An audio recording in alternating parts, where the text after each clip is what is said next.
এই রেস্টুরেন্টটি ঢাকা চট্টগ্রাম হাইওয়ের পাশে এবং রেস্টুরেন্টটি ঢাকা থেকে কুমিল্লার পথে আপনি দাউদকান্দি ব্রিজ পার হলে হাতের বাঁ দিকেই রেস্টুরেন্টটি পড়বে এবং রেস্টুরেন্টটি আজকেই উদ্বোধন হয়েছে।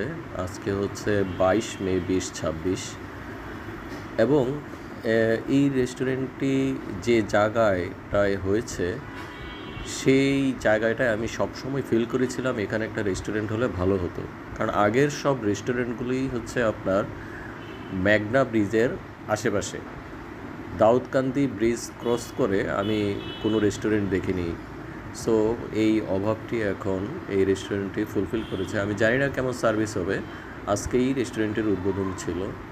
একটা রেস্টুরেন্টটি মোটামুটি বড়সড় এবং এখানে পার্কিংয়ের অনেক জায়গা আছে, ওয়াশরুম ভালো। এখন দেখা যাক বাকি সার্ভিস কেমন থাকে।